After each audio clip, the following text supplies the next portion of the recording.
દ્વારકામાં વસતા ભગવાન દ્વારકાધીશના પ્રિય એવા ગોગડી બ્રાહ્મણ વિશે બફાટ કરેલ છે, જે તેઓને બિલકુલ શોભનીય નથી. આંદોલનને આગળ વધારશું, જરૂર પડીએ ઉગ્ર આંદોલન કરશું અને આનાથી પણ કોઈ વિશેષ પગલાં લેવાતા હશે તો લેશું.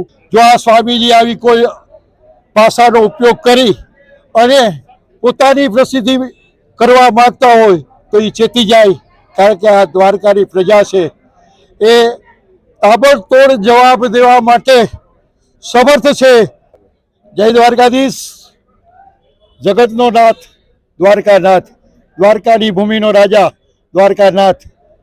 આજે સ્વામિનારાયણ સંપ્રદાયના સંતો મહંતો દ્વારા એવી વાણી વિલાસ કરવામાં આવેલી છે કે શ્રીજી સંકલ્પ મૂર્તિ ચેપ્ટર 33 પેજ નંબર 100 ઉપર ભગવાન દ્વારકાધીશ વિશે, દ્વારકામાં વસતા ભગવાન દ્વારકાધીશના પ્રિય એવા ગોગડી બ્રાહ્મણ વિશે બફાટ કરેલ છે, જે તેઓને બિલકુલ શોભનીય નથી.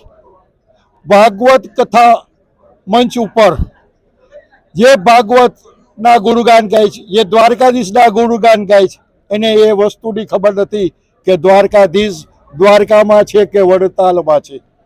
વડતાલ ભારતના નકશામાં ક્યાં આવે છે એ કોઈને ખબર નથી. જ્યારે દ્વારકા છે એ 4 ધામનું ધામ, 7 પુરીનું પુરી, મોક્ષપુરી મોક્ષધામ દ્વારકાધીશ છે. દ્વારકાનો વસવાટ, દ્વારકા રહેતા ધર્મપ્રેમી પ્રજાઓ, દ્વારકાના ચહિતા એવા ગોગડી બ્રાહ્મણો હંમેશા દ્વારકાના ગુણગાન ગાય છે. ભગવદ્ ગીતામાં પણ ઉલ્લેખ છે કે દ્વારકાધીશ કલિયુગમાં પણ સાક્ષાત દ્વારકામાં જ બિરાજમાન રહેશે. અને આજની તારીખમાં દ્વારકાધીશ દ્વારકાની ભૂમિ પર છે. અગાઉ અર્થક્વેક આવી ગયો, ભૂકંપ અને વાવાઝોડા આવી ગયા, પાકિસ્તાન દ્વારા 200 બોમ્બ ફેંકવામાં આવ્યા, એક પણ બોમ્બ ફૂટ્યો નહીં. એ દ્વારકાધીશ પ્રતીત કરે છે કે હું આ ભૂમિ પર હાજર છું અને દ્વારકાવાસીનો હું વાર પણ વાંકો કરવા નહીં દઉં. જો આ સ્વામીજી આવી કોઈ ભાષાનો ઉપયોગ કરી અને પોતાની પ્રસિદ્ધિ કરવા માંગતા હોય તો એ ચેતી જાય, કારણ કે આ દ્વારકાની પ્રજા છે એ તાબડતોડ જવાબ દેવા માટે સમર્થ છે. હજારો દ્વારકાવાસી, લાખો દ્વારકાધીશના ભક્તો એક સાથે વળી અને તમારું નામો નિશાન મુકાવી ન દે એની ખાસ ધ્યાન રાખજો. તમે તમારા સંપ્રદાયમાં, તમારી મર્યાદામાં રહેજો એવી અમે ખાસ ચેતવણી આપીએ છીએ. આ દ્વારકાધીશ એ દ્વારકામાં છે, દ્વારકામાં બિરાજમાન છે અને દ્વારકાવાસીઓના હૃદયમાં છે.